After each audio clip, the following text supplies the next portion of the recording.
Awesome. Well, thanks everybody for joining. We'll go ahead and get started here.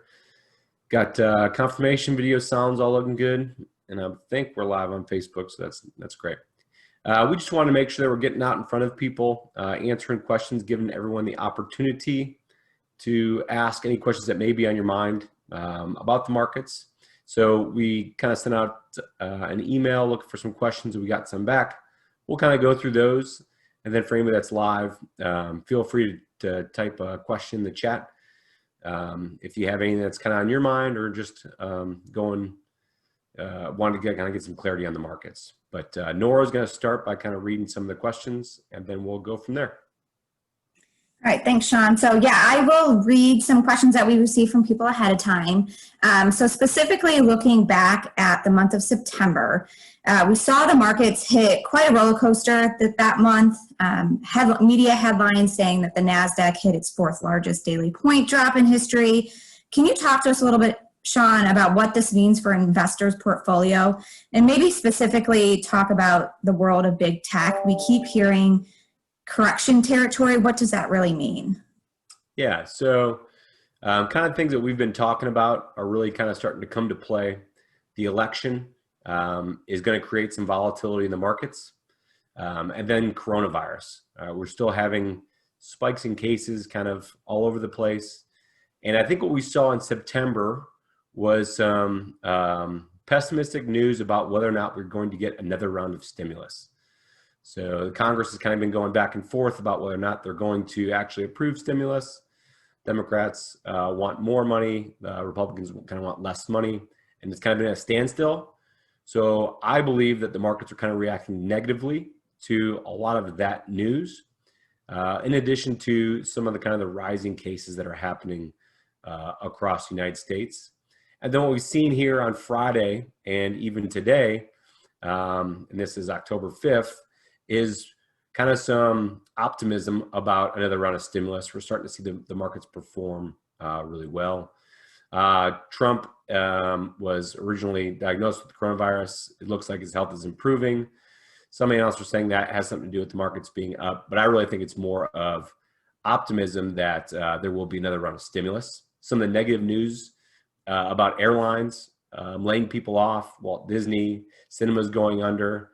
We're starting to see some maybe permanent effects, or at least, again, having more negative effects with the coronavirus and some economic impact of it, that I think that the market is starting to react like that.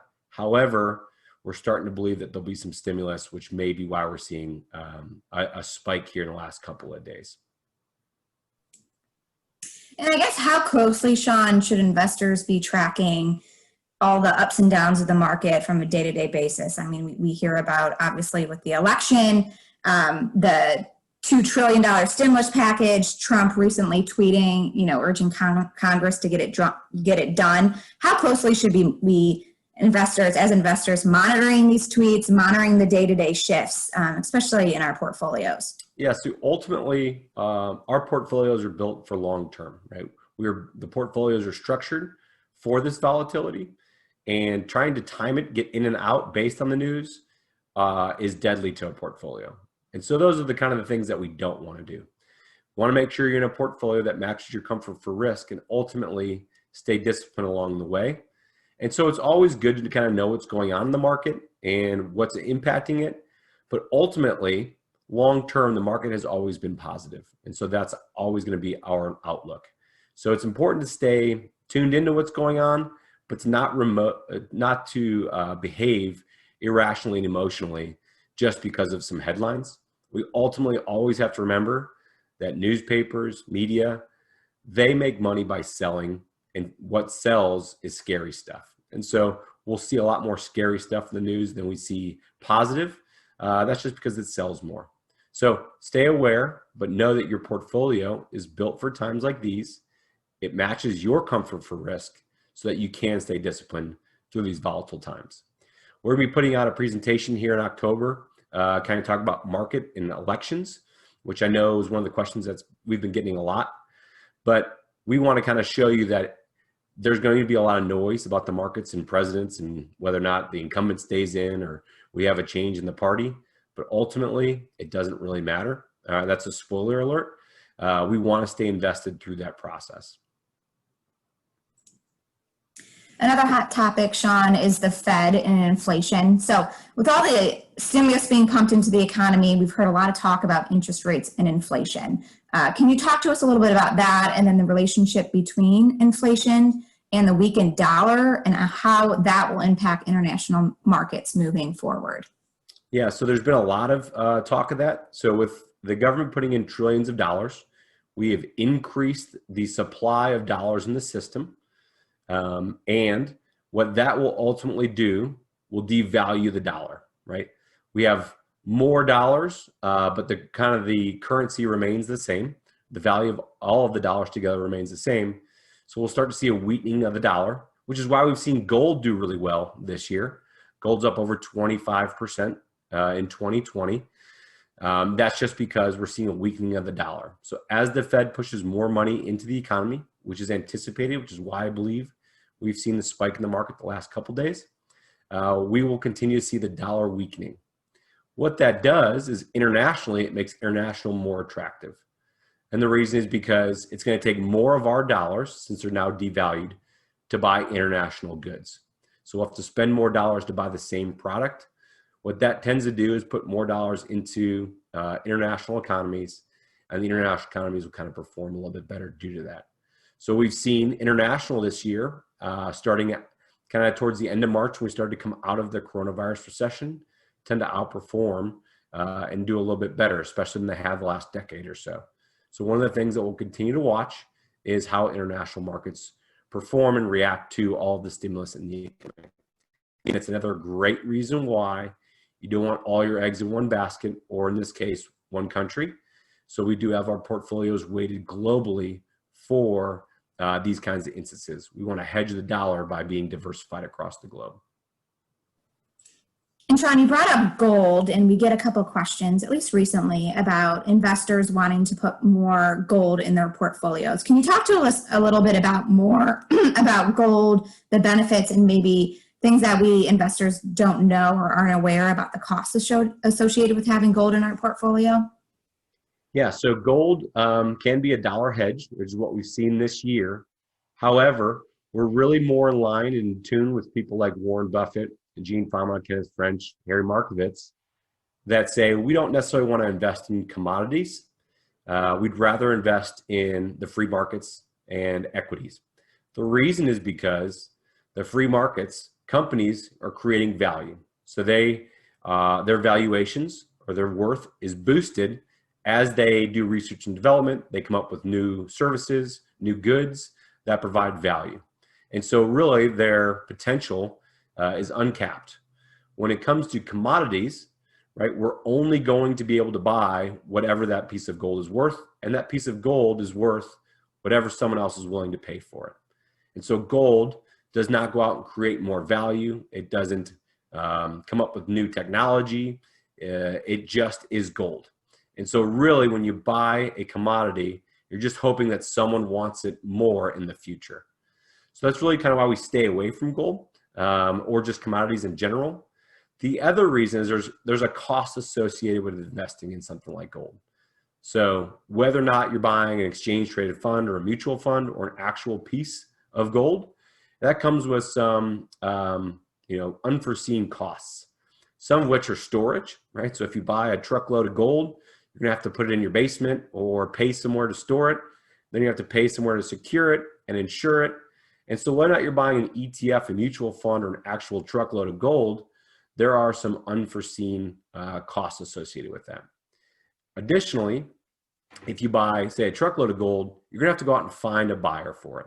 So it's great to buy the S&P 500 because it's traded thousands and thousands of times a day.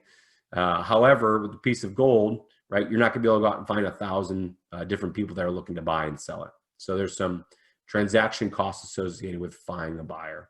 Now, some of that's alleviated through the ETF and mutual fund space, but the rest of those costs are still involved. And as we kind of wrap up this quick, brief webinar, just temperature on the market for the month of September. Sean, last question that we came through the chat was specifically regarding the Dow Jones, but There's been some talk about the Dow Jones changing. Specifically, it was towards the end of August. What does that mean, and does that happen a lot? Yeah, so it does. And I always caution people with looking at the Dow Jones. So the Dow Jones was created in 1896. So it was kind of our first index.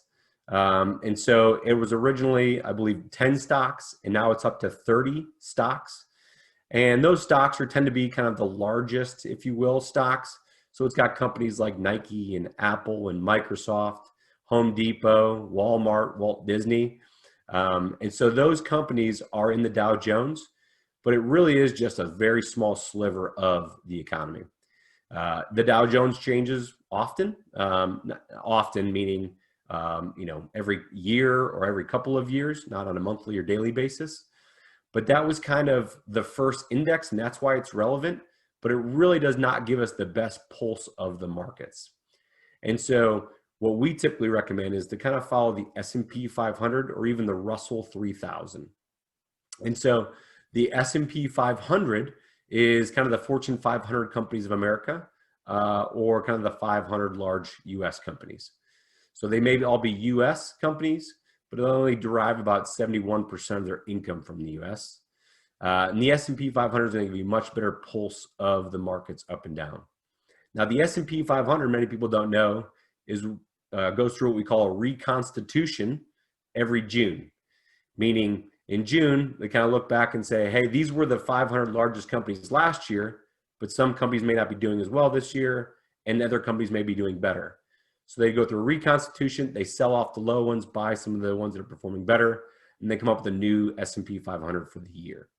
So it does happen often. It's really not much of a headline other than, the Dow Jones in 1896 was all industrial companies, and now it's getting more into technology. We saw companies like Salesforce enter the Dow Jones. So maybe some newer things there, but it already had Apple and Microsoft and other tech companies. So it really has morphed over time. But I really feel like it's more of just kind of a good buzzword. People say, hey, how's the Dow Jones doing? And that's kind of how I know they don't really know what's going on in the markets. The S&P 500 is much better. Another index is the Russell 3000. That makes up all of the entire U.S. market, or about 98% of it. So they're a good pulse of how the U.S. markets are doing, and a better measure to kind of track how the markets are performing on a day-to-day basis.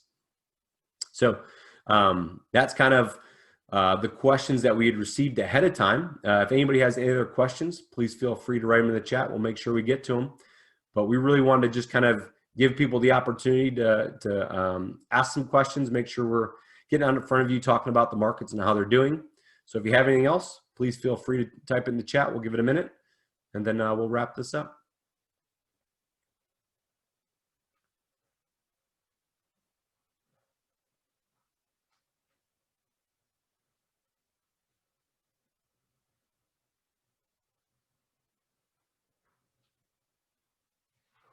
Awesome. I don't see any more, and that's all good, right? We just want to get out real quick, get in front of you, let you know how we're feeling, some of the things that we're seeing from clients.